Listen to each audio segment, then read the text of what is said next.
Guys, good morning!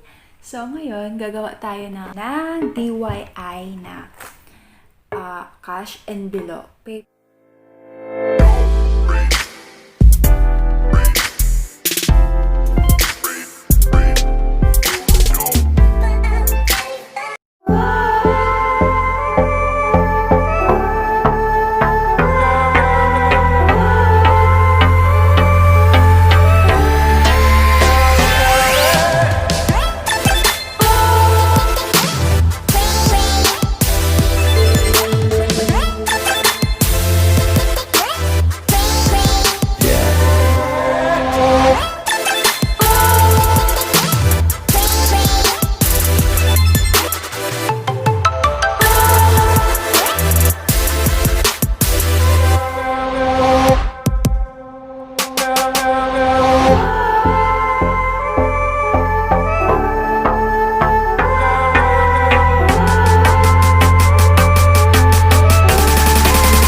Isipan ko na gumawa ng papel na cash envelope kasi plano ko sa New Year, bibigay ako ng pera. Bibigay ako ng pera at alam ko kakatawa nila. So, bali, 16 ang bibigyan ko. So, kailangan ko gumawa ng 16. Natanggap ko tong regalo mula kay na Mambang. Ito yung gagamitin kong para sa aking cash envelope. Yan. Ang cute, diba? Kasi may pangalan. Haha. Ayan. So, kailangan lang natin is papel, gunting, tape, ruler. Kahit walang ruler, ito na lang gagamitin ko. Kahit anong mahaba, matigas.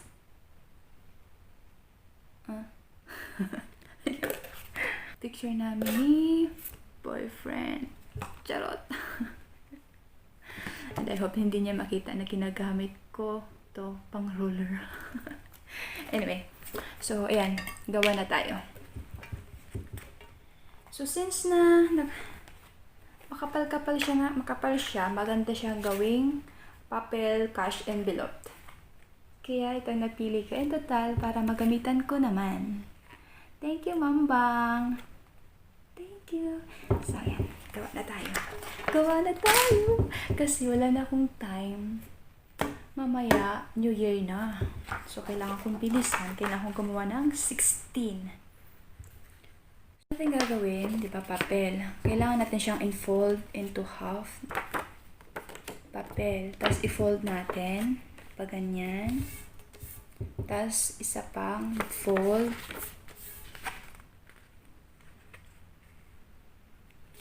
Yan. Tapos, isa pang fold dito naman. Ayan. Yan. Kailangan pantay. Di ba may line dito? Diyan mo din ilalagay ang dulo. Kailangan ilinya mo siya para pantay. Ilagay mo siya ng ganyan. Ayan. Okay na. Meron na tayong 1, 2, 3 fold. Okay na yan. Tapos, since andito yung pangalan, yan. Tapos ganyan. Diba ganyan? Tapos ganyan. Tapos sa dulo, guguntingin natin dito, tsaka dito. Yan ha. Sa dulo. Ay. Careful lang na ano. Pag magunting kayo, careful lang. Para hindi masira. Tapos, ito rin sa kabila, gunting. Make sure hanggang sa dulo lang. Ang gusto ko kasi, hanggang dito lang sa line, ang guguntingin ko. Kasi, ito, nasa loob, tatanggalin ko. Yan, tatanggalin ko. Tapos sa kabila rin tatanggalin ko. Tanggalin ko rin sa kabila.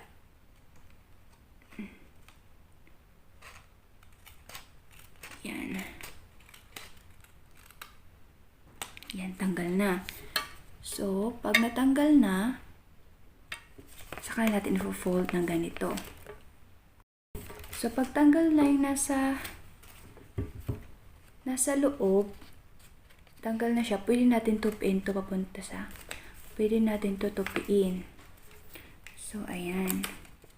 Tupiin natin. Make sure lang guys na pag nagagawa kayo nito na pag nagtupi kayo, make sure na yun na yun. Kasi pag magtupi kayo na magtupi, naku, pangit na tingnan. Yan. Yan.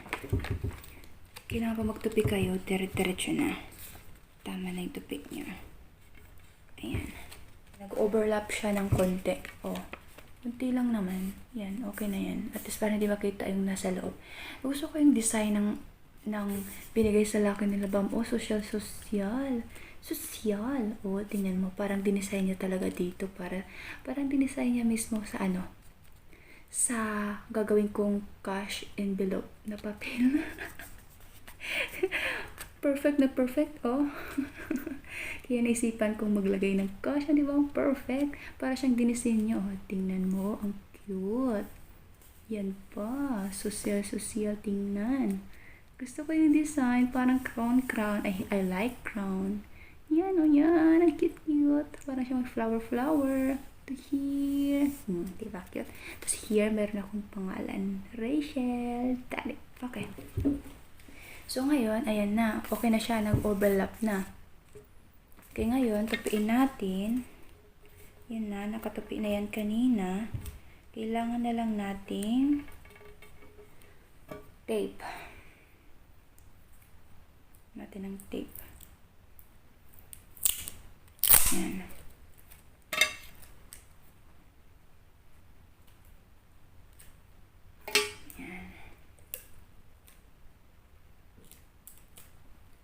Yan, itong tape. Sakto lang, nakasya lang siya dito. Ayan. Ang gusto ko, tape mula dito, tapos sa likod din para safe na hindi mabubuksan kasi yan, okay na. Yan, tapos ganon. Ayan, charan. Ang gusto kong gawin, kasi gusto ko na ito, meron siyang fold. Ito. So, itong gagawin natin ngayon. Yan.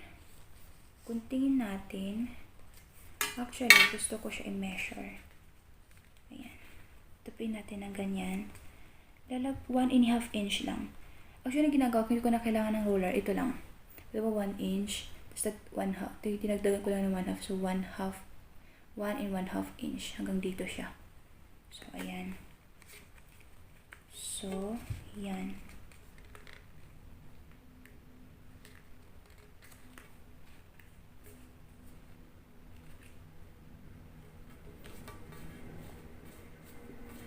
So, ayan. Okay na yan. Na-fold na natin. Yan, na-fold na natin. So, okay. Gusto kong gawin ngayon is guguntingin natin to. Gunting. Pero, ng pera. Ito, pera. So, kasya ba siya? Oh, perfect. Kasya lang siya. Basta tupik natin. Yan. Kasya lang ang pera. Okay. Perfect. So, ngayon, magtutupik. Magugunting na tayo. Yan. Okay. Tapos dito na sa kabila, guntingin natin. Yan. So, itong dalawang fold na to, hindi na natin to kailangan. Guntingin na natin.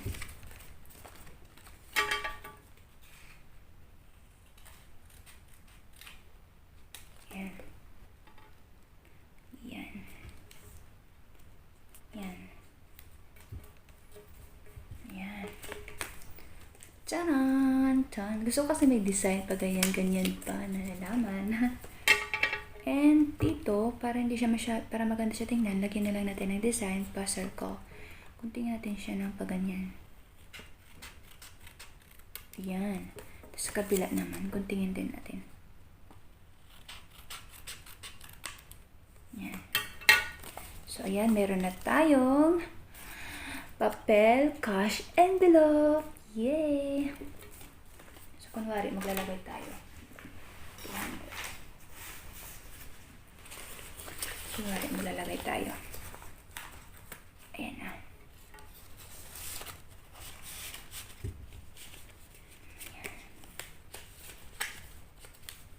Ayan na. At charan, chan. Di ba ang ganda tingnan? Tapos, ngayon, lalagyan natin. Saka natin i-tape pag nipasok ng pera. Kasi pag i-tape na natin na wala pa yung pera, mapu-fold mo yan dito. Pangit na tingnan. So, ayan. Tape na natin. So, okay na yan. So, okay na to. Yan. Oopsie. Diba, kailangan na may overlap ng konti para hindi makita ang pera sa loob. So, ayan. Tape mo lang siya dyan. Then, okay ka na. Ay, hindi. Kailangan pang i-tape. Ayan. Ayan. Ayan.